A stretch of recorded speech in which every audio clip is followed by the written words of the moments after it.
LSU came into Clemson's Death Valley. You could hear my voice is a little hoarse because it was loud. People were screaming. It was a great atmosphere.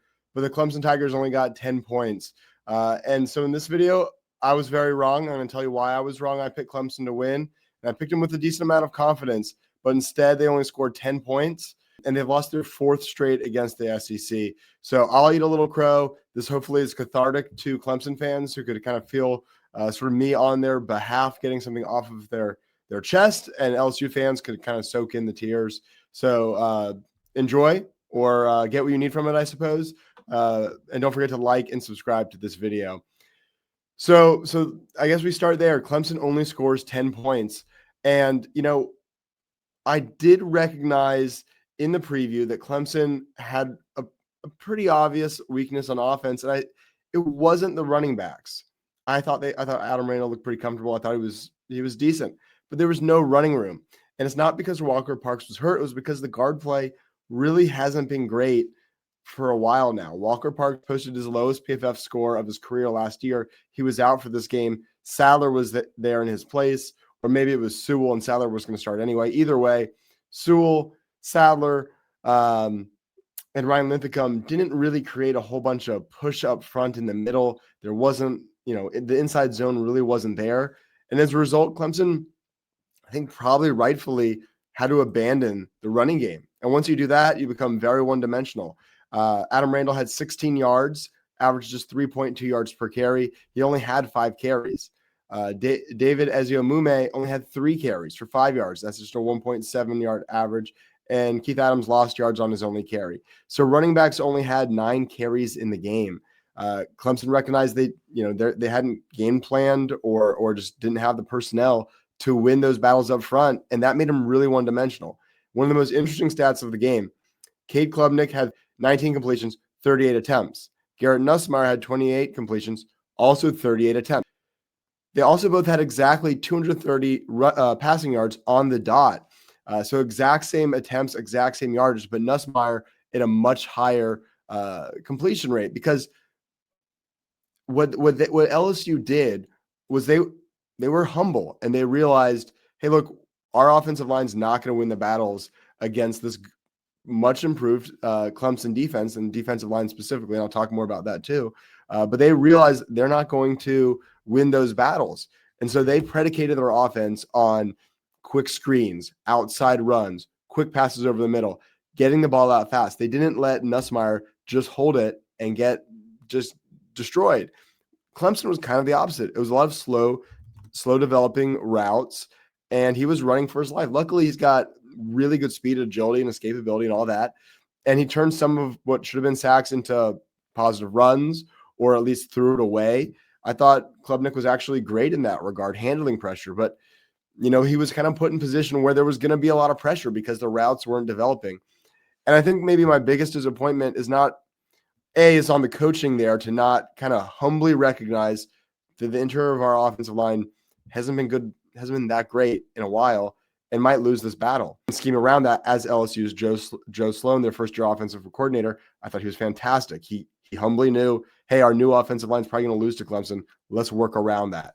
Clemson didn't do that. But I think on a personnel side, and part of this is because Antonio Williams got hurt and left early. I think it was the first quarter. That was certainly a big part of it. But Clemson's wide receivers did not look elite. I mean, they didn't look bad. Wesco, I thought, made at least a couple of good catches, one great catch. He also had a really bad drop on the final drive.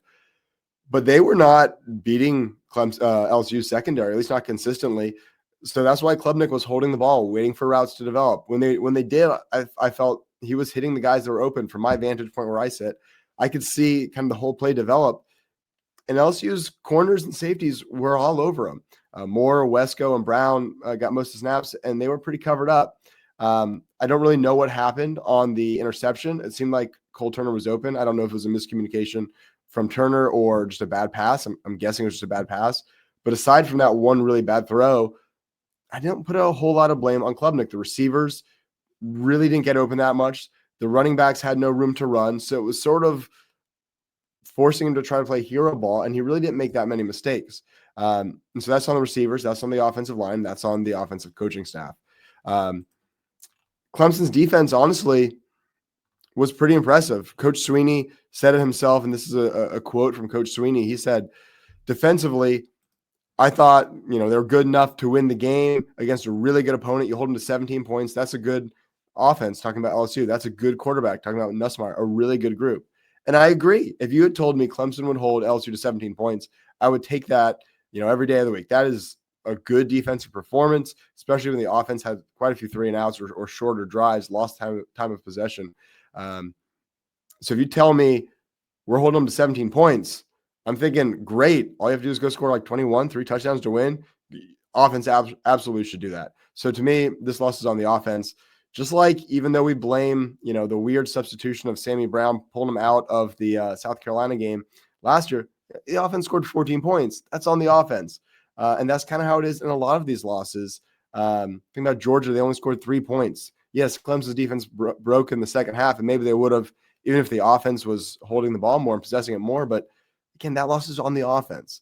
I'm a big Yankees fan. I know most of our listeners are probably Braves fans, but the Yankees offense destroys bad pitching. They'll hit 6 home runs in a game, and they look like world beaters.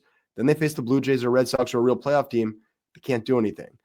And it's starting to feel that that's a little bit the case here. Clemson will go out and destroy Troy next weekend, look awesome. And they'll do that in a lot of these contests, just like they did against App State and NC State after losing to Georgia last year. I need to see it against some good competition. And what really hurts about this loss is now when Clemson goes out and beats Georgia Tech, maybe Georgia Tech's not good. I don't know. I think Georgia Tech's good, but maybe they're not. If they do it against SMU or some of these Boston College or North Carolina, well, I don't know how that translates. How does that translate to South Carolina? And really, how does that translate maybe to Florida State? I don't know.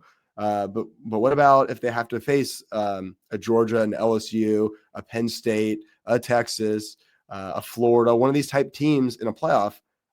I don't know that there's a whole lot they could do against ACC teams that's going to make me really trust that this team, this offense in particular, will show up in the big moments. But let's end on something a little bit more positive. I thought the defense, the tackling wasn't fully corrected. There was some bad tackling. Wood has missed a pretty bad tackle early on, but he made some big plays. And overall, they got beat on the edge some, but it was much better.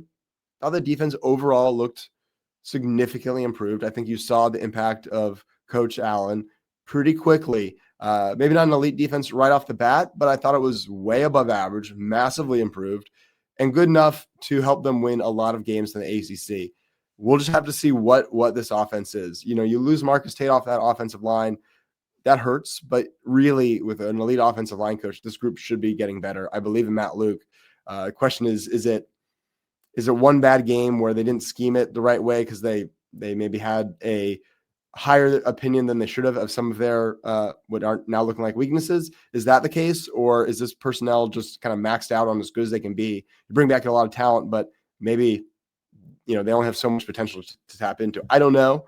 We're going to find out. It's going to take weeks now to find out how good this team could really be. And it may be that it's going to take a couple of years, maybe 2 years or so before you have like a Braden Jacobs as a junior starting that this offensive line is actually elite. Maybe that's the case, but we'll see how much more they can improve. We'll see, LSU maybe is a top 2 team in the SEC that's going to be a top 4 or 5 or 6 team in the playoff. Maybe they're really great. And that was really make this hurt less. But right now, I think the number one thing I want to leave you with, and join in the comments, let me know what you think. And again, don't forget to like and subscribe. But my main thought is this offense, they came in thinking they would be able to run the ball. They would be able to sit back, have plays develop, and hit passes short, medium, and long. Turns out offensive line was not good enough to run the ball, in the inside zone like at all. And really couldn't, once they got one-dimensional, couldn't pass protect against, a good, much better than expected. I was extremely impressed with LSU's defense. Blake Baker's really turning them around. Couldn't protect when the pass is coming, that they weren't good enough to stop the pass rush there. So how do they now adapt? How do they now humbly say, hey, the interior of our offensive line isn't elite. It's okay. It can suffice, but it's not a strength. And so we got to work around it. How are we going to run the ball when we're not getting a huge push up the middle? Can we do some outside zone? Can we do some screens? Can we do something that takes the pressure off of Klubnik, not put it all on his shoulder, not have him drop back and do 38 pass attempts, many of which are downfield, many of which take a long time to develop? Can we get some quicker developing routes? What adjustments do you make? And maybe we don't fully, we certainly won't fully see it against Troy. Maybe we get a little bit more against Georgia Tech, but by the time Florida State, who just beat Alabama, by the time they come in, you've got to get this figured out, or this season could really turn sideways. So we'll see. It's back to the drawing board. One thing we do know is Clemson's offense has got to figure it out in big games. A couple big games in a row, the offense hasn't come through. I think they've got to humbly assess their personnel and play to their strengths and weaknesses, and not just try to do all things because they think they should be able to do them, but do the things you actually can do. Let me know your thoughts in the comments. Again, for LSU fans watching, hey, I got to give a lot of kudos to that program. They went heavy in the portal, and they looked great. They gelled way faster than I thought. Their coaching staff was great, and that they humbly said, hey, look, probably not going to win up front against Clemson's D-line, so let's scheme around that. They did a great job doing it. And frankly, they had a lot more yards, a lot more time of possession. They looked like the better team pretty much from start to finish. They deserve that win in Clemson's Death Valley. And I think they're going to do really well in the SEC. Hopefully they do quite well, and it makes this loss sting a little less by an end of the year. But until then, like this video, subscribe to the channel. I'll keep bringing my insights where I can. And as always, go Tigers. Thank you to our sponsor, Ready Vets. If you live in the upstate and have a dog or cat that needs immediate care, Ready Vets is the place to go. If you enjoyed this, please like and subscribe.